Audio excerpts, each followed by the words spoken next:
Okay, we online, Chris? Okay, thank you. Declaration of quorum, we do have a quorum, but I will call the roll. Doug Holtz? Doug Holtz? I wonder if we lost Doug.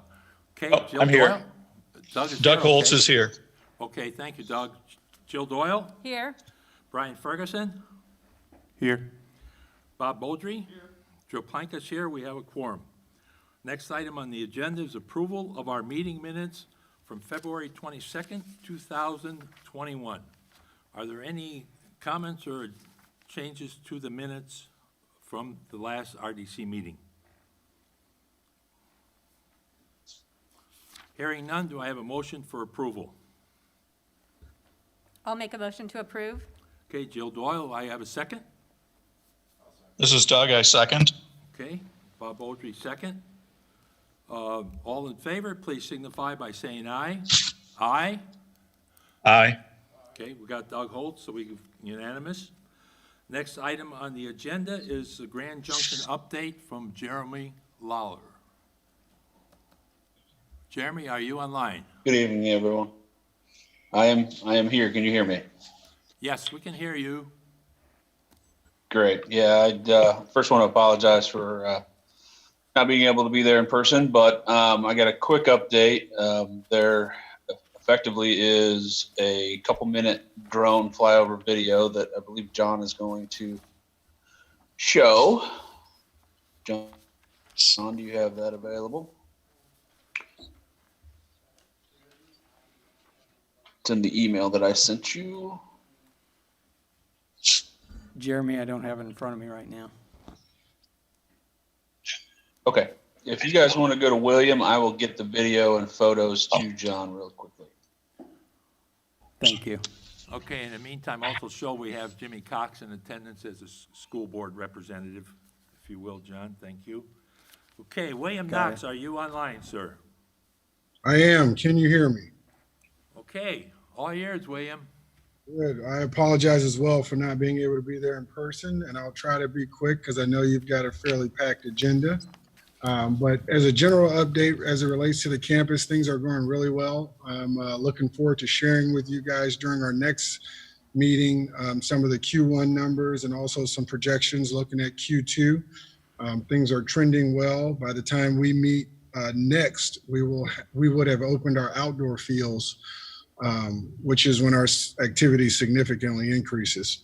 We're also having some very substantive conversations with a few potential sponsors that I'll have a little more detail during our next meeting that I can share with you as well. We're having some really good conversations in that space as well. For tonight, I do have 3 other items I want to address with you, and I believe will require your a vote. As many of you are aware, we've been working to finalize our agreements as it relates to our landscape management services for the diamond side of the complex, as well as terminate some of the previous arrangements that were put together. So essentially what I have for you tonight is a sunset agreement that we will be looking to execute with Bullpen Tournaments, essentially dissolving what was called the handshake agreement that we had in place with them for these services in the past. We then will contract with Bullpen Tournaments for the landscape management services for the diamond side of the complex. And by doing so, we will have both sides of the complex covered from a landscape management standpoint. I want to pause there and answer any questions about the 2 of those agreements before I go to the 3rd. Yeah, William, this is Bob Beaudry. I have a question. Yes, sir. Okay, so have we received any form of written agreement from Bullpen Tournaments since the start of the year? Because I know that was an issue last year, and I think there was an agreement that there would be written agreements put in place. Have any of those been received? Right, and that's what I'm referring to currently. Covered tonight. Okay. Yeah. But how does that cover the revenue side of it and everything? So essentially what will happen in this instance, to really streamline the process, all of the gate revenue and the apparel revenue will continue to go to the city as it did originally in that agreement. So part of the arrangement we were looking to put in place was that Bullpen would keep those revenues. To really get this done and streamline it, we, the city or RDC, will continue to receive those revenues, our percentage of gate as well as our percentage of the apparel revenue. By us doing that, we will then contract out the services for the landscape management of the common areas on the diamond side of the complex. So that'll be a set fee monthly or something? That will be based on services provided. So it's a professional services agreement, and as they produce the work, we will pay for those services. Okay, and one last question. I was looking over the State Board of Accounts audit from 2018 and 2019. Has Bullpen been providing financials? It says they're supposed to provide monthly balance sheet income statement, unaudited. Has that been happening? I am aware of a set of financials that we have received from them. I do not believe that those come on a monthly basis, but yes, we have received financial statements from Bullpen. I mean, is there a way you can get with them to make sure that they provide those to us on a monthly basis? Absolutely. I don't think there's any issue. And if that's what's called for in the agreement, I'm sure that they would adhere to that, and I can work with them to make sure those come through. Okay, yeah, because that's what the State Board of Accounts has asked for, or said that we need to make sure happens. So we Yes, want to I know make sure we that at received least I want to make financial- sure that happens. Yeah, absolutely. And I know in the past when we've requested them, they've provided them. So I will, if it is the desire of this body to receive those as outlined in the agreement on a monthly basis, I'll be sure to have them provide them. Great. And are they continuing to make monthly payments? Monthly payments for, Well, from a previous agreement, they were supposed to be paying, I think, $1,701 a month. so for their lease payments, yes, those are, Okay. they are still paying their lease payment on a monthly basis. Because it would be at least beneficial for me if we saw that, then we wouldn't have to be redundant and asking these questions. We just know it's happening. Yeah. And so what I will do is I will make sure that they, provide those financial statements on a monthly basis. And then as you get our quarterly financial statements that I'll provide to you guys, you'll start to see some of that detail as well. All right, that sounds good. Thank you. No problem. Moving on, the final item that I will bring to you, and Joe, you can determine how you want to handle these as far as the vote. But we are also looking to sign a consent agreement with Bullpen Tournaments to allow them to manage another ballpark in Kokomo. Within the master agreement with Bullpen Tournaments, they are not allowed to manage any other facility within the 50-mile radius. We will essentially a non-compete. They have developed a relationship with the newly developed complex in Kokomo that is advantageous for us to allow them to provide them this consent for them to manage that facility. Essentially, what will happen as a result of this consent, those additional diamonds that are going to be programmed in Kokomo will be an extension of the tournaments that are already programmed here at Grand Park. Therefore, all of the registration process will be very seamless, and those will just be utilized as satellite locations. Today, Bullpen already uses several other facilities within our area that we do not benefit from. By way of providing this consent to them to manage this other facility, we will then in turn receive all of the hotel rebates associated with those additional teams that are able to enter into their events. I've been given estimates not only from Bullpen, but our third-party housing provider, Site Search, and conservatively, we're looking at anywhere from between 150 upwards to 200,000 additional dollars for us on an annual basis by providing this. The consent agreement only allows them to operate this particular facility and does not allow them to do any other facilities. If there was an interest in doing that, they would have to come back to us to gain that consent. So that is the third item on the docket for me today, and I will pause there and answer any questions related to that as well. So basically, for clarification, William, the trade-off is now they have the consent to operate in Kokomo, but for that, we get all of their hotel fees that could total between $150,000 to $200,000, and really, we're not spending any additional funds on our part in order to accomplish that. Is that That is the correct correct. statement? Am I That is understanding correct. it right? And what it allows them to do, which helps us as well, if they were not working with that diamond, that ballpark, we would have a competing event operator up there that could, while it's a smaller complex, they could cause some disruption in the marketplace as they built out their tournament schedule.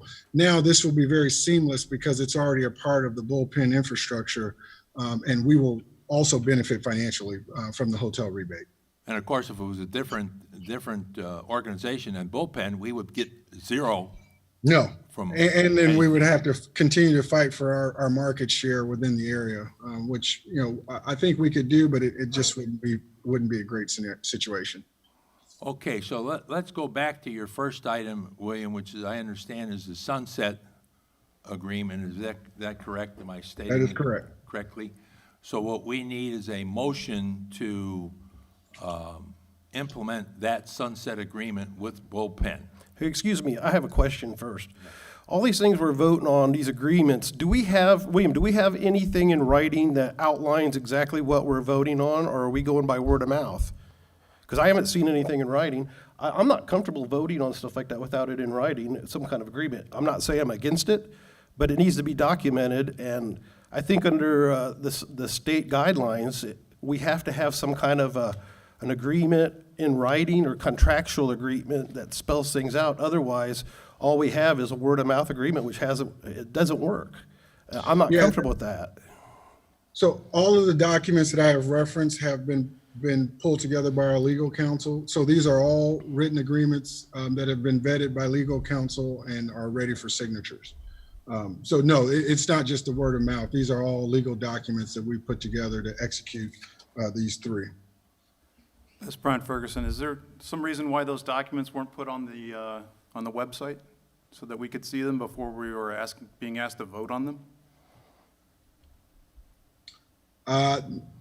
So John, I'm not sure if those were provided or we can provide them. Yeah, William, I didn't have access to those prior to tonight. Okay. Okay, Cameron, is there anything you want to add to that? No, only that I know that there are services. If you can you get up to the speaker, please? Thank you. Microphone, sorry. No, only that I know that there are services agreements that have been reviewed by colleagues of mine from a legal basis, and you are able to vote to proceed on those by consent. Okay, so by consent of the legal is commission. given the okay, and they are documents that basically will get rid of the handshake agreement that we had. That's basically what we're doing. We still don't know what we're giving Bullpen to maintain and landscape the fields. There's been no details specified. How can we vote on that? Mr. President, Todd Bertrand, Mr. Bodie does raise a good point. So I would recommend as administration that you table these items. We can circulate those electronically and you can take these back up at your next meeting. Okay, That is a to very move with the fair April point. meeting. Yeah, a very fair point. William, I know that may delay some things, I think relative to Bullpen on not only the non-compete, but these are fair points. This commission needs to have access to those to review prior to consideration of a vote. Okay. If everybody's okay with it, we'll table it till next meeting, and then we'll vote on those three documents. In the meantime, we'll see copies of it. Thank you. Thank you, Todd. Appreciate that. Yeah, thank you, Todd. Okay, William, anything else you want to add? No, I think that's it for today. I will make sure that John gets those documents over to you guys fairly quickly so you can get your eyes on them so we Great. can get those taken care of. Great, excellent. Appreciate it. Thank you. No Thank you, problem. William. Thank you, Have fun guys. downtown. You got a big job, bud. Yeah, thank you.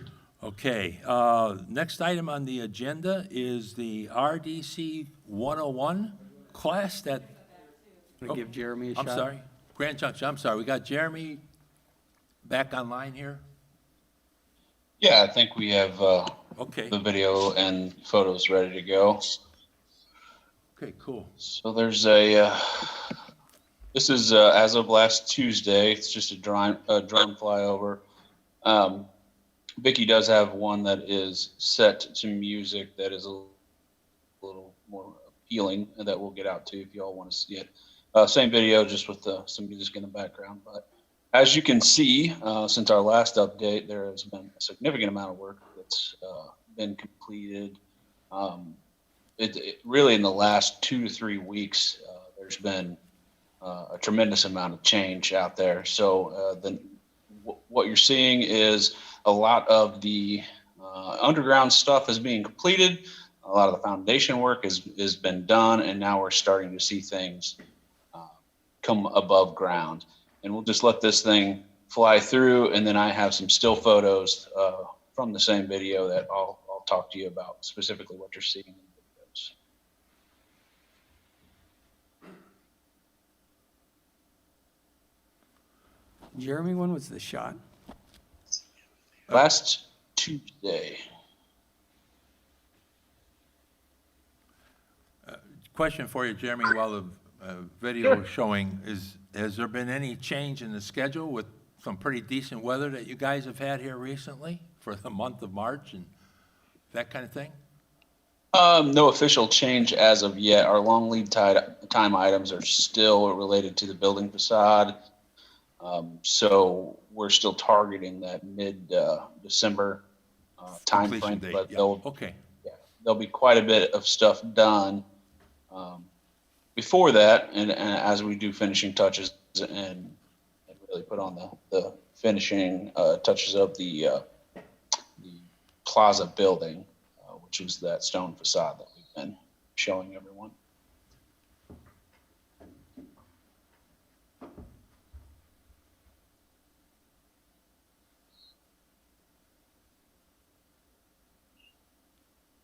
Great, thank you, Chris. If you could go to the photos that I provided.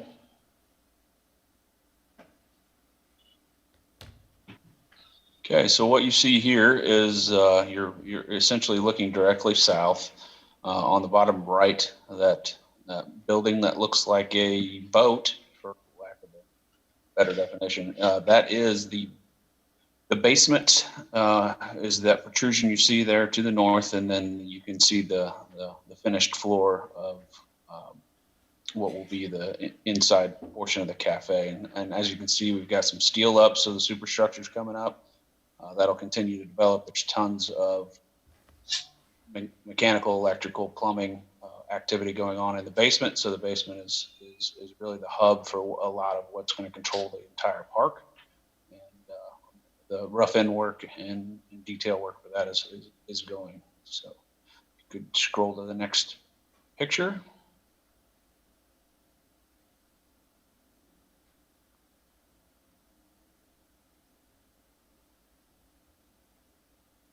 This is just an overtop view of the building itself, or the foundation of the building. You can see that they're waterproofing and starting to backfill some stone around it.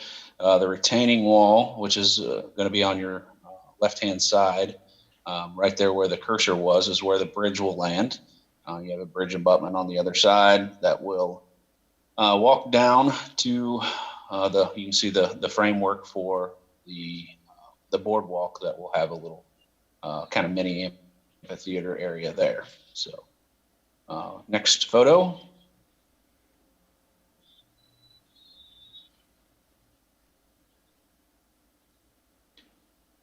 This one is directly above the foundation for where the stage will be. It's kind of telling. So the area that you see boxed out that kind of creates an arch, that will be just about the base of the structure. What that is but that is a mechanical and cable area for storage of the cables for the performances. Everything where the arrow is now is where the building will sit when it's done, and then there's some additional concrete work on the outside. And then if you can imagine, the stage itself will go from that trough area out to about where the crane is sitting. So it's a pretty good sized structure. And on the north side, you see the block going up for the rink support building. Sorry, the green room building. Rink building is there where the arrow is now. So that building will have a couple public restrooms in it, as well as a green room / meeting area, and then a private restroom inside. on the bottom of the picture as we scroll down. That is where the bridge will land on that side. So kind of in the middle. Yep. That is the bridge abutment. So you'll see a bridge crossing there. This is a good aerial of the boardwalk again, and then you can see the wetland amphitheater in there as well. And on the right side, kind of where the dump truck is sitting, that is, you can see the playground area taking shape. And I think there is one more.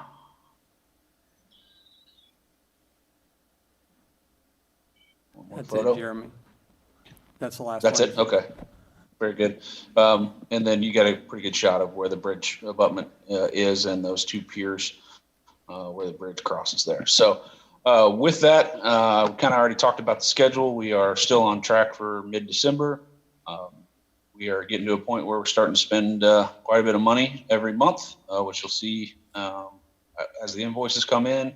I think to date, we've been invoiced about $9 million. So we're roughly a third of the way there. Great. Happy to pause there and answer any questions if anyone has one. I was able to attend that open house that you guys put on, Jeremy, which was very interesting with all the different construction folks and stuff that were there. Sure. Are you planning to do another one, maybe 2/3 of the way through, halfway through? Any thoughts about that coming up later this summer when we have some better weather, although we did have a very nice day for that particular day? It was a perfect day. Vicky scheduled that extremely well. I think it's a great idea, and I would love to get everyone back out there. It'll also be less of a construction site at that point, and we'll start to get some things finished up, so we'll have a little bit more to see. Yeah, I have no problem with that, and we can coordinate it probably toward the end of summer. Okay, great. Any questions for Jeremy from commission members? Nothing at this point? Okay. Very good, Jeremy. Thank you for your update. Appreciate you all. that, and look forward to the next one. All right, Okay, thanks. moving on to the next item is the RDC 101 class. We're going to have Cameron Starnes from Taft Law, who's put something together for us, both as a refresher and also for the newer members to give them a little better understanding of our process and our role. Yeah, President Flakes, I thank you for the introduction. And again, this is really designed to just be a basic overview. I'm new to you all. I know some of you are new to the commission, some not. But just to have just a walk through the statute on redevelopment commissions, I don't know if you've perused it on your own, it's kind of a monster. So really this is a high level basics, which is why we're calling it 101. I would say the thought and hope is if there are questions, let's send those in writing, and I'll make sure that we can respond and cite whatever statute we need to. The goal for tonight is not to get bogged down in the specific provisions, but just to give, like I said, an overview of just what the statute says about redevelopment commissions. And in talking to John, we thought that might be a good place to start since we're still somewhat early in the year. And I'll appreciate Mr. Bertrand filling in the gaps there. I know Taft has reviewed the procurement side of those Grand Park contracts and the legal solicitation thereof, and that's fine. What you all want to see before you vote to approve is a matter of policy. It's entirely up to you. I'm glad you were able to work out a solution there.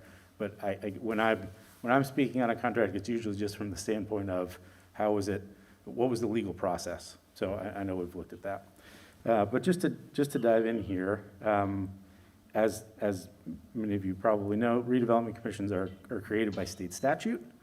They're created as pretty powerful entities, but there are certainly some limits there that I want to be sure that we hit and make sure that we know what some of the obligations are, along with some of the powers of the commission.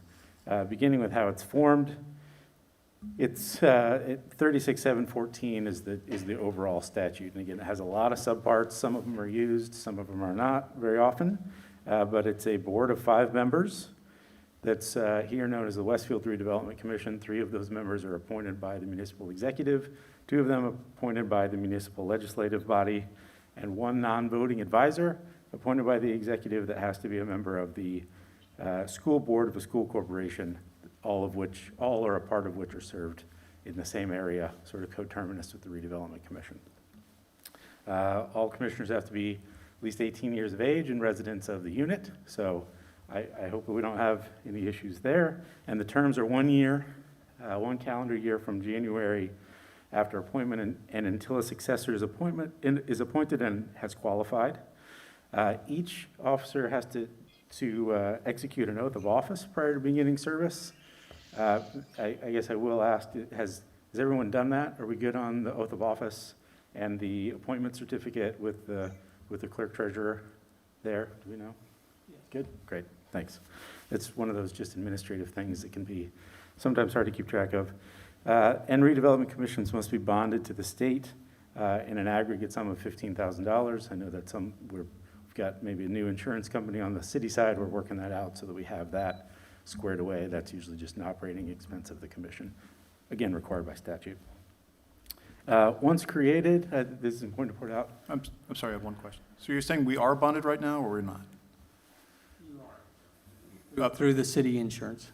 Yeah. It So, requires $15,000, Brian, Okay. which is stated in the state statute, For the commission or for each commission member. each member? Okay. Yes. it's, And yeah, that, how does, 15,000 is the aggregate, but you're each individually part of that so, bond. what would be the point of the bond? How would the bond come into play? The bond is just performance of duties in your role as a commissioner of a redevelopment commission. That's the purpose of the statute. And I'm glad to send you the citation and what it says about how that's required, but it's fairly general, just relates to the fact that redevelopment commissions handle public funds, deal with real property that's publicly held, et cetera. It's just a bond on performance of duties as a commission. So Why don't you I'm just glad send to do to that. all 5 commission or members plus Jimmy, Yep. so that we all have Yep. what that is. Glad to do that. It's an important point. Once created, the redevelopment commission of any unit has jurisdiction throughout the unit. So whether that's counties can create them too. So whether it's a county or city as it is here, the commission's jurisdiction extends, I know we'll get in a little bit later, to economic development areas, areas in need of redevelopment, some of those designations that you all can make. But it's important to know that you really have jurisdiction that goes beyond any sub-areas that might be created. The legislative body has oversight over certain actions that you might take. Issuance of bonds is certainly one. So anytime that bonds are issued through the commission does have the power to issue debt in the form of bonds. But that does have an approval that goes through the commission. An amendment to any declaratory resolution or plan that creates an economic development area or modifies by adding property to an economic development area has to also go through the council as well as the planning commission, frankly. But execution of a lease for property, real property, or acquisition of real property for an amount greater than $5 million will have to be ratified by the council. So keep in mind that there is legislative body oversight on areas such as those. Meetings of the Redevelopment Commission like this evening, as I think you're all aware, are public meetings covered by the Public Meetings Law. Documents and records of the Redevelopment Commission are public documents covered by the Public Records Law. And, sorry, that we had something coming in there. And open door law requirements do apply relative to how meetings are noticed. You can adopt a schedule of meetings at the first of the year, or you can schedule a meeting at any time by providing 48 hours notice through publication or posting at the meeting location. The Redevelopment Commission must have, and I know you've done this, must have an annual organizational meeting to elect officers, president, vice president, and secretary. I know that's occurred, and you serve as officers from the date of election until a successor is elected and qualified, usually in the following year at the first meeting of the Redevelopment Commission. The fiscal officer of the unit served by the Redevelopment Commission is the treasurer by statute. So in this case, in Westfield, the clerk treasurer is the treasurer, and is responsible for the administration, investment, and disbursement of funds and accounts. So the two really kind of, state law is very specific about how public funds can be invested. So that's sort of its own area. Two main areas to keep in mind. One is administrative, and the other is more of an accounting function. So the clerk treasurer serves as the processor of payment, makes the disbursements of funds that are approved by you all, and second, keeps track of all those expenditures in the course of duties as a public officer. So by statute, again, that's the treasurer that serves in that administrative and accounting function. A majority of voting members, as you might expect, constitutes a quorum. That's 3 out of 5 because it's a majority of voting members. So as long as 3 of you are present, we have a quorum. That is something to keep in mind too in meetings outside of your regular meeting. Anywhere that 3 or more of you are gathered, that is technically a public meeting subject to open door law. So it would need to be noticed, or you need to meet in smaller groups. But again, we can't also need to avoid getting into serial meetings that are smaller. So all of those typical public meetings, open door kinds of things apply to you all just like they would to the council, planning commission, or anyone else. So if you have questions about those or details, that's certainly welcome to ask on a case-by-case basis or more generally. Remote attendance is actually not only approved by governor's orders recently, but in statute, it requires at least 1/3 of the commission to be present in person. But beyond that, members can attend remotely so long as they're able to converse in real time, essentially, and that remote attendee or attendees can vote on matters. So keep that in mind as a matter of convenience. As you're traveling, you can call in, video in, and participate. The duties of the commission really formed to address economic and redevelopment needs for the benefit of the unit. There are duties to promote highest and best use of land. Indiana law certainly encourages partnership with private enterprise to to achieve development and redevelopment priorities where necessary. That's stated in the statute. Investigate and seek to remedy causes of areas that need development or redevelopment and get involved there. A couple of sort of administrative duties to point out. At one of the meetings of the commission, so on an annual basis, really any time during the year, the RDC must make a presentation regarding each allocation area, which we'll talk about a little bit later, TIF area as they're normally called. Present the revenues and any long-term plans for each area, and describe the impact on taxing units. And generally speaking, that meeting is advertised to overlapping taxing units, and they're invited to hear that presentation. That's, again, something that can occur sometime through the year. It often coincides with another duty of the commission, which is in June of each year, to make a determination as to whether or not to pass through any incremental assessed value to overlapping taxing units. So often those are done together. They don't have to be, but there is some time during the year, a presentation must be made that runs through all of those things. Additionally, the treasurer is to provide a summary or a report of all of the accounts by April 1 to the commission that that office keeps as the treasurer of the commission.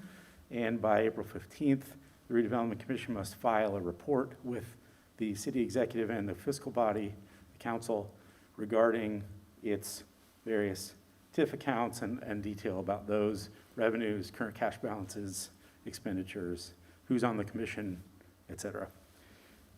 So just some administrative duties of a redevelopment commission. Additionally, to point out to all of you, the redevelopment commission must make a member of the commission available to appear at a public meeting of any taxing unit within the territory that requests that one of you attend.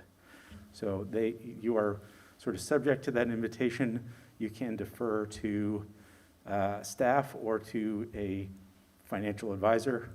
I know it's my understanding Cronin Associates usually provides services on that score to you all. You could delegate essentially to that person to attend and answer questions at a public meeting. The powers of the commission are many. I will read this list just because I think it's helpful to get a sense of some of the breadth here. Acquire real property, lease real property, dispose of real property, enter into development or other partnership agreements with private developers, designate geographic areas as economic development areas, allocation areas, areas in need of redevelopment and/or urban renewal project areas, levy a special benefits tax, issue bonds to be paid by special benefits tax revenues or incremental property tax or TIF revenues, establish a program for housing, assess and remediate environmental contamination, sue and be sued in its own name, investigate, survey, and create plans for reuse or redevelopment, enter contracts with third-party service providers, provide financial rental assistance to individuals or families of low to moderate income, levy a tax rate, which is capped per statute to fund planning and survey costs, property acquisition, and general expenses. Some of those do require, like we mentioned earlier, do require additional approval from another department or departments or the fiscal body generally, like bonding, creation and amendment of economic development areas, levying taxes, et cetera. Which brings us really to economic development areas and allocation areas. There's a lot in the statute, if you look at it, about housing programs, urban renewal programs that get very detailed very fast. So I've really kind of omitted them for the sake of this high-level overview. I know we're under a time crunch. We've got a meeting coming in after this. Plus, this is kind of a lot to go through anyway. If you have questions about those, or if you would like me to go into more detail, I certainly can. I will say they're rarely used in my experience, but there are some interesting tools for declaring certain areas as urban renewal and working with nonprofit organizations, providing housing assistance, et cetera. So those tools are in there. I'm going to mostly gloss over them by saying what I just did. The economic development areas and allocation areas, certainly much more widely used. I know there are several here that have been created. And so just as an overview of that, the Redevelopment Commission may designate an area and approve a plan for a geographic area to be known as an economic development area upon the adoption of certain findings that include provision of opportunities for employment, attracting business enterprise, retaining business enterprise, and other economic development purposes. So in order to create one, you have to be able to make those findings that that area serves those needs.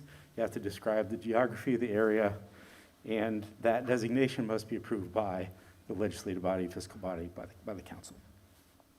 And it also needs to be deemed consistent with the comprehensive plan by the Plan Commission.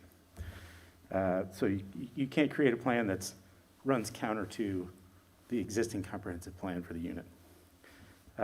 Once approved, an RDC can establish within an economic development area one or more allocation areas. Often we refer to those as TIF areas. Those are areas where the parcels are described, and from those parcels, at the date of creation of the allocation area, base assessed value is calculated based on the assessed value at that time, and growth in that assessed value, an increment in that assessed value, times the tax rate is captured by the Redevelopment Commission for investment to serve or benefit that geographic area, being the allocation area that you created. The allocation area to be created must be approved by the council. But once it is, that is where TIF revenues come from that can be pledged to support bonds, et cetera. It's from growth above the base. So all of that base assessed value at the date of creation continues to be dispersed to taxing units. It's the incremental AV that is captured in that allocation area. So that's just sort of the basic mechanics of economic development area, allocation area. Sometimes they're the same boundaries. They don't have to be. You can have multiple allocation areas within a broader economic development area. And that's how the base calculation and incremental levy calculation is done based on the date of creation. So that's again, a common tool, and I wanted to just be clear on the mechanics of how they're created, how they're maintained. If you go to modify the boundaries, add parcels, that's an amendment, has to go to the council, has to go to the planning commission, et cetera. So generally, once created, they're fairly static. You can remove parcels without that. So I have a So, quick question. So if I understand this right, did you say that once a year, the RDC should receive a report for each allocation area or TIF area that provides information on the basis and the increment and where each element stands? Is that what you said? yeah, the TIF report is what it's often known as. Yeah. Does need to report on certain elements of each allocation area that have been created by the unit. Do you guys, whose job is that to create that? And I guess I'm asking, I'm fairly new, but do you guys do that? Does that happen once a year? John Rogers gets that information in conjunction with working with Jim Treat. Okay. OW Crone. So you guys get that every year? Yeah. Okay, all right. And we had it last year too, Bob, but it was early in the year. so Probably maybe after, with yeah. all the COVID stuff, it got lost in the shuffle. But Okay. that's coming up here, John, and what? Yeah, that'll Okay. be coming out here with John. So we'll provide that information. And then we you'll s- also have to report that Okay. back to, part of our obligation, report it back to the Yeah, council. that Is report goes to the DLGF. Yeah, and then it goes to DLGF and council and the mayor, yeah, all get. Right. all Well, I get just that think that's helpful, especially when you talk about sub-allocation areas. It's easier to evaluate what each area is doing prior to that sub-allocation request, so that's why I asked, but, okay. And I actually reviewed the report that he'll hand out per the statute, just to walk through and make sure, so everything that the statute says has to be in there, I verified is in there, so that it should give you a complete picture of those as required. It's very detailed, Bob. It'll show you each individual TIF area and show you revenue and the stuff that we paid out for whatever it was that we had expenses for, so. So again, that was just basics of how we got here, how this commission was created, who appointed you all, and how you kind of operate and what you've been tasked with as a commission by statute.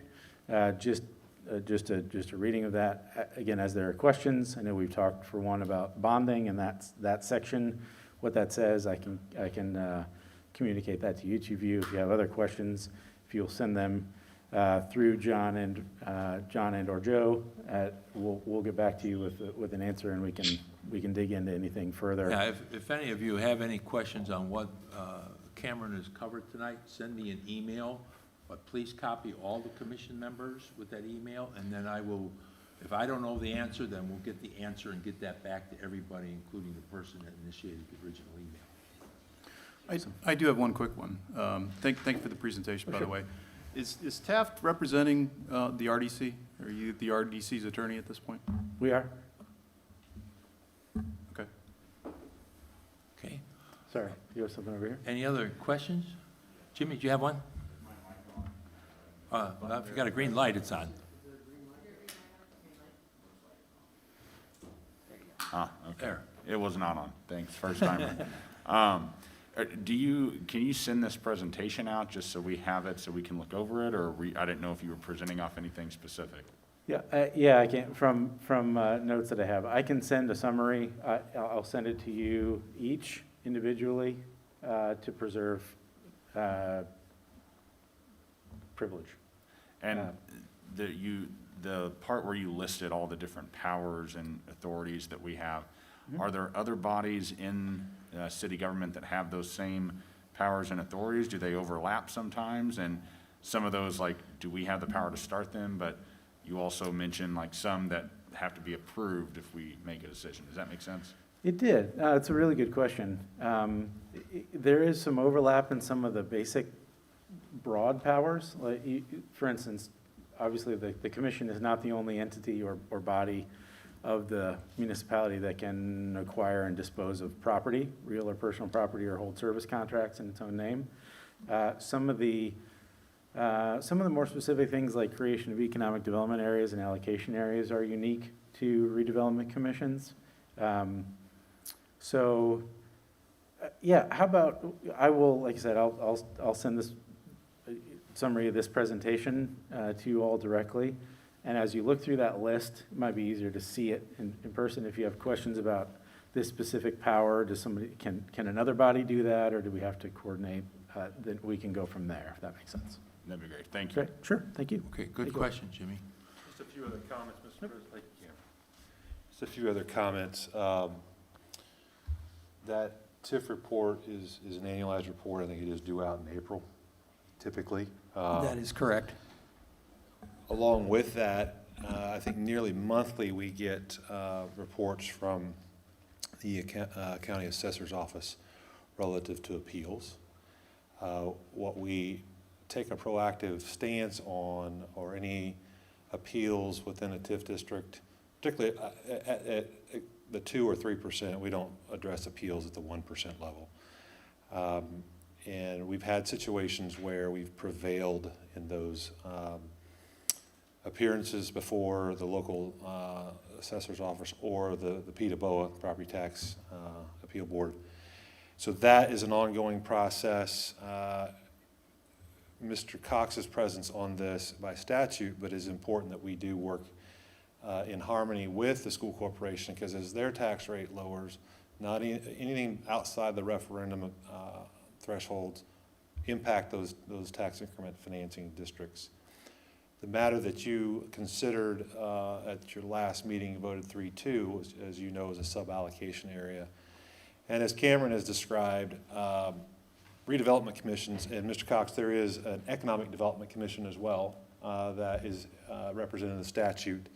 So we do have an agreement out there now with the Wheeler Landing developers, 32 and Wheeler Road.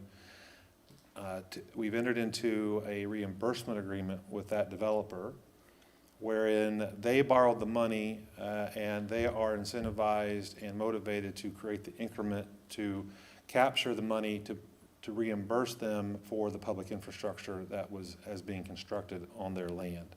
If they do not provide the increment in the allotted amount of time annually when those obligations are due, they are on the hook as a developer back. So they've got to pay for that delta. If $1 of taxes came in and it was a $2 bond payment, they come up with the other dollar. That was entered into under the Economic Development Commission statute. The Redevelopment Commission was involved. The City Council was involved. So there is a lot of overlap, a lot of bureaucracy, but that's why we have folks like Taft. Last thing I will mention to you, since bringing Taft on board, Mayor Cook has asked them to review all of our policies, all of our rules and regulations, and so you will see some instruments come before you for, as an example, a policy that we would ask you to pass, consider and pass for procurement under the Redevelopment Commission's purview. So there's a holistic review of city policies, procedures, and ordinances, resolutions as being reviewed, and as those are recommended to be reconsidered or added to, we will bring those before this entity. Any questions? Todd, I just had a clarifying question Sure. for Cameron. Yep. You were mentioning an annual meeting that the commission has to have in June where they vote on the allocation of something. Is that correct? Can you go over that again? Yeah, it's a bit of a soup, so I apologize. There is a requirement in the statute that the commission have a meeting at some point during the year, in which it essentially discusses the TIF report. Those same topics that'll be covered in that report. You need to have a meeting to discuss. That is sometime during the year. I think what I said is there is also a requirement that by June 15th, the commission consider and adopt a resolution as to whether or not it will pass through incremental assessed value captured in any allocation area. Often commissions will schedule them to coincide. You do not have to. You can have that meeting at any time during the year. I think I was simply saying that often makes sense because you're talking about impact to other units and whether you pass through, and so those things usually go together. They don't have to. They're independent obligations. And when you say pass-through, maybe, can you be a little more specific? I think I'm following you. Yeah, so, and a pass-through happens on the incremental, the assessed value level. So when we talked about the base calculation, if you consider an allocation area where the base assessed value is 1, that $1 of assessed value continues to be taxed, and those revenues go to the units that all have overlapping levies on that, on that base. If that, over time, that allocation area were to grow to 1.5, the 0.5 is an assessed value growth that's incremental. So the revenues assessed on that 0.5 are what are captured by the Redevelopment Commission. You can elect on an annual basis whether to pass through that 0.5 to the other units. So the revenue on that 0.5 would be distributed to the other taxing units, think, libraries, Civil City, that kind of thing. That's an election that you make every year for each allocation area. In the past, Jimmy, we've had some where we're 70-25 split. We elect, and we can do that. We do that on an annual basis. So you can have a 100% to the RDC, and maybe next year you make it 75-25, and then you may even go back to 100% the following year. So that's an option that we have depending on what the activities are, need for the funds, and those types of things. But that's a great question. It's also relative to any obligations. So there's a fair amount of detail in the statute about how you calculate what's truly, of the incremental AV, some of the revenues from that may be pledged to repay a bond, for instance. And so you couldn't pass through incremental AV that would cause you to default on the bond. But if there's additional incremental revenue that's captured on that value, you can elect to pass some through. So we'll get to that in June. If we've got a bond issue, we've got to make sure we've got the funds that year to make the payments that are due that year. So I can point you to that section too. It's something we'll come to pretty soon here in June. So good time to be thinking about it. Thank you. Okay, very good, Cameron, thank you. One last thing, and I'll get out of your Yep. way. No, Mr. we Cox, need to free it up for the APC. here. Yes. It's important to note that John Rogers and myself and the entire city admin worked very closely with Mr. Tom Michael there at the school to coordinate tax rates, to coordinate, the demands, so we're not getting in each other's way, because of property tax caps, the pie is only so big. So that historically, in the early days as a city and as a town, that communication wasn't always there, but it is today. So it's important on these matters, 75-25 pass-throughs, that we have that open dialogue back and forth. Exactly why I asked the question. Thank you. Oh, okay, thank you, Ted. John, anything else for the good of the order here? Yeah, Joe, I just want to let everybody know, I'm going to pass out the copies of the report that I'll be giving to the council next week, that Okay. Cameron mentioned. So Great, you'll great. have a That's what copy. Cameron referenced, okay. Hey, Joe, I got one last thing. Yeah. I just wanted to address the council, the commission, let everybody know. As you know, Brian and I are the council appointees for the commission. We've met with a couple of the counselors. They've asked us to report to them quarterly at a council meeting to fill them in on any information they may need, as well as render opinions or recommendations. So I just wanted to make everybody aware that we'll be doing that on a quarterly basis in a city council meeting here, if it's in person or virtually, whatever. That's not on our agenda to do that. That's something we can discuss at a later time, Bob. We're not Well, gonna- I mean, it's not really No. up for discussion. It's just, I'm just making you aware of it. No, that's not your role. Okay, meeting is adjourned. Thank you.